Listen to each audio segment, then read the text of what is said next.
12th public exam எழுதக்கூடிய ஸ்டூடெண்ட்ஸ்க்காக நான் சில டிப்ஸ்லாம் சொல்ல போறேன். ஸோ இதை நீங்க மறக்காம ஃபாலோ பண்ணுங்க, சரிங்களா? ஃபர்ஸ்ட் ஆஃப் ஆல் ஒரு விஷயம் என்ன அப்படின்னு பாத்தீங்கன்னா, சுவர் இருந்தால்தான் சித்திரம் வரைய முடியும் சொல்லுவாங்க இல்லையா? சோ அதே மாதிரி உங்களுடைய உடல் ஆரோக்கியமா இருந்தாதான் நீங்க நல்லா எக்ஸாம் எழுத முடியும். அதை மனசுல வச்சுக்கிட்டு இப்பல இருந்து ஹெல்த்தியான ஃபுட்ஸ் எல்லாம் எடுத்துக்கோங்க. கார்போஹைட்ரேட் மட்டும் அதிகமா இன்டேக் பண்ணாதீங்க, ஏன்னா தூக்கம் வரும் அதிகமா. சோ நீங்களே கூட பார்த்துருப்பீங்க, லஞ்ச் ஹவருக்கு அப்புறம் எந்த பீரியட் வந்தாலும் உங்களுக்கு தூக்கம் வந்துட்டே இருக்கும், கிளாஸ் கவனிக்கவே முடியாது, சரிங்களா? அதுக்கு காரணம் நீங்க மதியம் அதிகமா இன்டேக் பண்ற கார்போஹைட்ரேட் தான்.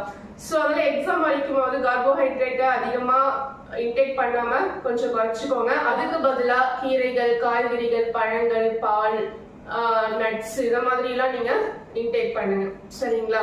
சோ ஃப்ரூட்ஸ் அதிகமா எடுத்துக்கோங்க, வெஜிடபிள்ஸ் அதிகமா எடுத்துக்கோங்க, சோ கீரை வகைகள் எடுத்துக்கோங்க.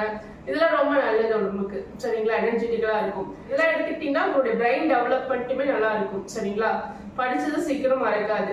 கார்போஹைட்ரேட் அதிகமா எடுத்துக்க உங்களுக்கு ஒரு மாதிரி மந்தத்தன்மை அதிகமா இருக்கிற மாதிரி இருக்கும், சுறுசுறுப்பா இருக்க மாட்டீங்க, தூக்கம் வர மாதிரி இருக்கும். ஸோ அதனால இந்த இட்லி, தோசை, ரைஸ் இதெல்லாம் கம்மி பண்ணிட்டு அதுக்கு ஈக்குவல் குவான்டிட்டியில வெஜிடபிள்ஸ், ஃப்ரூட்ஸ் எல்லாம் எடுத்துக்கோங்க, சரியா? ஸ்டூடெண்ட்ஸ் என்ன பண்ணுவாங்க, நான் பப்ளிக் எக்ஸாம் எழுத போறேன், எனக்கு சாப்பாடு முக்கியம் இல்லை, நான் போய் எக்ஸாம் எழுதிட்டு வந்து சாப்பிட்டுக்கிறேன் அப்படின்னு சொல்லிட்டு போவாங்க. ஸோ எக்ஸாம் எழுதிட்டே இருக்கும்போது நல்லா பசி எடுக்கும். ஸோ உங்களுடைய மைண்ட் வந்து ஸ்டடியா இருக்காது, சரிங்களா? பசிக்க ஆரம்பிச்சதும் உங்க மைண்ட் ஸ்டடியா இருக்காது. அதனால எக்ஸாம் போறதுக்கு முன்னாடி ஹெல்த்தியா சாப்பிட்டுட்டே எக்ஸாம் ஹாலுக்கு போங்க, சரிங்களா? கரெக்டான டைமுக்கு போங்க, சரிங்களா? லேட்டா கிளம்பிட்டு எக்ஸாம் ஹாலுக்கு மூச்சு இறக்க ஓடி போய் உட்காந்து அங்க பதட்டம் ஆயிடாது. இது வரைக்கும் நம்ம பார்த்தது ஹெல்த் டிப்ஸ், சரிங்களா? இது எல்லாமே கரெக்டா ஃபாலோ பண்ணிக்கோங்க. இதுக்கப்புறம் நம்ம எக்ஸாம் டிப்ஸ் எல்லாம் பார்க்க போறோம். ஃபர்ஸ்ட் ஒன் நான் சொல்லக்கூடியது என்ன விஷயம் அப்படின்னு பாத்தீங்கன்னா, சைக்காலஜிக்கலா என்ன சொல்றாங்க அப்படின்னு பாத்தீங்கன்னா, ஒரு மனிதன் வந்து பதட்டம் அடையும் போது அவனுடைய சமநிலை மனம் அப்படின்றது உடைக்கப்படுதுன்னு சொல்றாங்க, சரிங்களா? ரொம்ப பதட்டம் அடைஞ்சா நீங்க என்னென்ன தப்புலாம் பண்ணுவீங்கன்னு நான் சொல்றேன். ஃபர்ஸ்ட் ஆஃப் ஆல் கொஸ்டினை மாத்தி ரீட் பண்ணிட்டு, கேட்டிருக்கக்கூடிய கொஸ்டின் ஒரு மாதிரி இருக்கும், நீங்க எழுதிருக்கக்கூடிய ஆன்சர் வேற மாதிரி இருக்கும். அந்த கொஸ்டினுக்கான ஆன்சர் உங்களுக்கு தெரியும், கொஸ்டின் பேப்பர்ல இருக்கக்கூடிய கொஸ்டினுக்கான ஆன்சர் உங்களுக்கு தெரியும், ஆனா கொஸ்டினை மாத்தி ரீட் பண்ணிட்டு வேற ஒரு ஆன்சர் எழுதி வச்சிருப்பீங்க. இந்த தப்பு பண்ணுவீங்க. ரெண்டாவது வந்து கொஸ்டின் நம்பரை மாத்தி போட்டுருவீங்க. இந்த ஒரு தப்பு, இதுவுமே உங்களுக்கு அவுட், அவ்வளவுதான். இன்னும் தெரிஞ்சிருக்கும் அந்த கொஸ்டின், அதையே தப்பு பண்ணி வச்சிருப்பீங்க. இன்னொன்னு, நல்லா படிச்சதையே மறந்துடுவீங்க. நம்ம நிறைய டிமெரிட்ஸ் இருக்கு, அதனால தயவு செய்து யாருமே பதட்டம் அடையாதீங்க, சரிங்களா? நம்ம நல்லா படிச்சிருக்கோம், நம்ம நல்லா எக்ஸாம் எழுத முடியும் அப்படின்ற செல்ஃப் கான்பிடென்ட்டோட போய் எக்ஸாம் ஹால்ல உட்காருங்க. கண்டிப்பா எல்லாமே கரெக்டா எழுதிட்டு வருவீங்க, சரிங்களா? அதே மாதிரி சில பேர் பண்ணக்கூடிய தப்பு என்னன்னு பாத்தீங்கன்னா, நான் பப்ளிக் எக்ஸாமுக்கு போறேன், எனக்கு புது பெண் தான் வேணும் அப்படின்னு சொல்லி புது பெண் வாங்கிட்டு போவீங்க. அந்த மாதிரி பண்ணவே கூடாது, சரிங்களா? பப்ளிக் எக்ஸாம்ல புது பெண் வாங்கிட்டு போய் எழுதவே கூடாது. ஆல்ரெடி உங்களுக்கு பழக்கப்படுத்தி இருக்கக்கூடிய பெண்ணை தான் நீங்க எழுதணும். அப்பதான் ஹேண்ட் ரைட்டிங் ஸ்பீடா வரும், ஓகேவா? ஹேண்ட் ரைட்டிங் பார்க்கவும் நீட்டா இருக்கும், சரிங்களா? இது இன்னொரு விஷயம் என்னன்னு பாத்தீங்கன்னா, முக்கியமான விஷயம் டைம் மேனேஜ்மெண்ட் ரொம்ப ரொம்ப முக்கியம், சரிங்களா? ஒரு 5 மார்க்கையும் எத்தனை மினிட்ஸ்ல முடிக்கணும், 2 மார்க் எத்தனை மினிட்ஸ்ல முடிக்கணும், 3 மார்க் எத்தனை மினிட்ஸ்ல முடிக்கணும், 1 மார்க் எத்தனை மினிட்ஸ்ல முடிக்கணும்னு ஒரு டைம் டேபிள் உங்க மனசுக்குள்ளே போட்டு வச்சுட்டு அந்த டைமிங்குள்ள நீங்க ஒரு கொஸ்டின் முடிக்க பாருங்க. அப்பதான் 3 ஹவர்ஸ்க்குள்ள ஃபுல்லாவே முடிச்சிட முடியும்.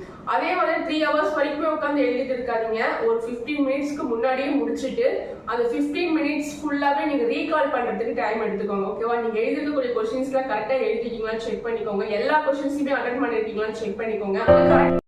கொஸ்டின் நம்பர் செக் பண்ணிக்கோங்க. அடுத்த ஒரு விஷயம் என்னன்னு பாத்தீங்கன்னா, first impression is best impression. இந்த விதமான அடுத்தல் திருத்தலுமே இல்லாம எழுதுங்க, சரிங்களா? முக்கியமா ஃபர்ஸ்ட் ஒரு 4ல இருந்து 5 பேஜுக்குள்ள எந்த ஒரு சின்ன அடுத்தலுமே இருக்கக்கூடாது.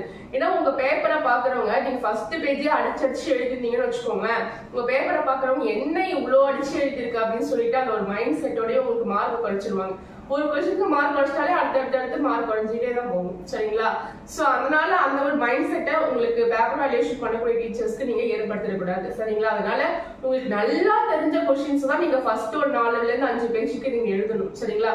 அது 2 மார்க்கா இருக்கலாம், 3 மார்க்கா இருக்கலாம், 5 மார்க்கா இருக்கலாம், ஏதோ ஒன்றா இருக்கட்டும். நல்லா தெரிஞ்ச கொஸ்டின்ஸை நீங்க கொஸ்டின் மார்க் போட்டு எழுதுங்க, சரிங்களா? இப்போ கொஸ்டின் பேப்பர்ல வந்து 1 மார்க், 2 மார்க், 3 மார்க், 5 மார்க் இந்த ஆர்டர்ல கொடுத்துருப்பாங்க. இதே ஆர்டர்ல தான் நீங்க ஆன்சர் ஷீட்ல எழுதணும்னு அவசியம் கிடையாது. உங்களுக்கு என்ன ரொம்ப நல்லா தெரிஞ்சிருக்கோ அதுல இருந்து நீங்க கண்டினியூ பண்ணலாம், சரிங்களா?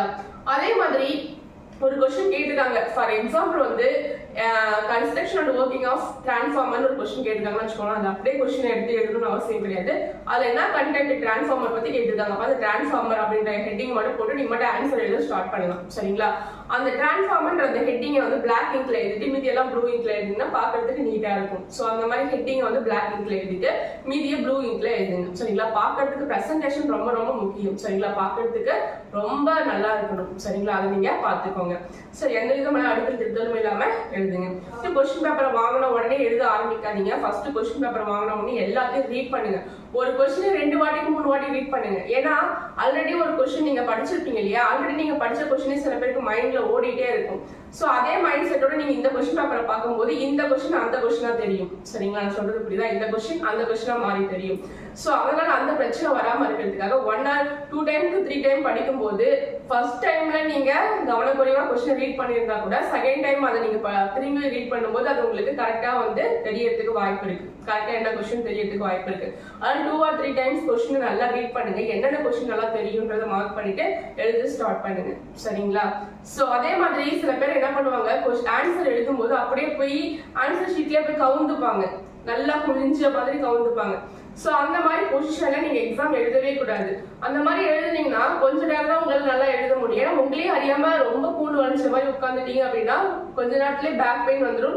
அந்த பெயின்லயே உங்க ஹேண்ட் ரைட்டிங் இருக்கிற மாதிரி எழுத ஆரம்பிச்சிருவீங்க. சோ அதனால இதெல்லாம் நீங்க நல்லா பாத்துக்கோங்க. All the best.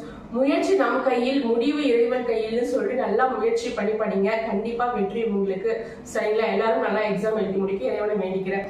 நீங்க ஃபர்ஸ்ட் டைம் சேனல்ல பாக்குறீங்கன்னா சப்ஸ்கிரைப் பண்ணிக்கோங்க, ஃப்ரெண்ட்ஸுக்கும் ஷேர் பண்ணுங்க. ஓகே? சொல்லி இன்ஜினியரிங் படிக்கணும், MBBS படிக்கணும், BDS படிக்கணும், paramedical courses, BS nursing, B.Pharm, D.Pharm இந்த மாதிரிலாம் படிக்கணும், லா கோர்சஸ் படிக்கணும் அப்படின்னா நம்மளோட வாட்ஸ்அப் குரூப்ல ஜாயின் பண்ணிக்கோங்க. நான் A to Z உங்களுக்கு ஃப்ரீயாவே கைட் பண்றேன். சரிங்களா? நம்மளோட சேனல் மூலமா லாஸ்ட் நிறைய ஸ்டூடெண்ட்ஸ் வந்து இன்ஜினியரிங் காலேஜஸ், மெடிக்கல் காலேஜஸ் எல்லாம் போயிருக்காங்க. கண்டிப்பா உங்களுக்கு நான் ஃப்ரீ கைடன்ஸ் கொடுப்பேன். அட்டானமஸ் காலேஜஸ் எல்லாம் 7.5 ரிசர்வேஷனுக்கு ஃபுல் ஃப்ரீ பண்றாங்க அப்படின்றது நான் சொல்லிடுவேன். சோ நீங்க அந்த காலேஜஸ் செலக்ட் பண்ணி ஃபுல் ஃப்ரீயா படிச்சுக்கலாம். 4 வருஷமும் எந்த காசுமே செலவு பண்ணாம ஃப்ரீயா படிச்சுட்டு நீங்க இன்ஜினியரிங் முடிச்சுட்டு வெளியே வரலாம். சோ அந்த மாதிரி ஒரு ஆப்பர்ச்சுனிட்டி உங்களுக்கு இருக்கு. அதனால நீங்க அரசு பள்ளி மாணவரா இருந்தீங்கன்னா அது எப்படின்றத நம்மளுடைய வாட்ஸ்அப் குரூப்ல ஜாயின் பண்ணி கேட்டு தெரிஞ்சுக்கோங்க. அண்ட் வந்து நம்ம இதை பத்தி எல்லாம் நீங்க வாட்ஸ்அப் குரூப்ல ஜாயின் பண்ணிக்கோங்க. நம்ம எக்ஸாம் முடிச்சதுக்கு அப்புறம் கூட இதை பத்தி எல்லாம் பேசிக்கலாம். சரிங்களா?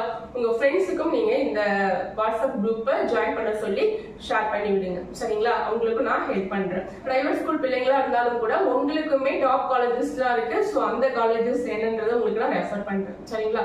Okay, bye. மீண்டும் அடுத்த ஒரு வீடியோவோட நான் உங்களை சந்திக்கிறேன்.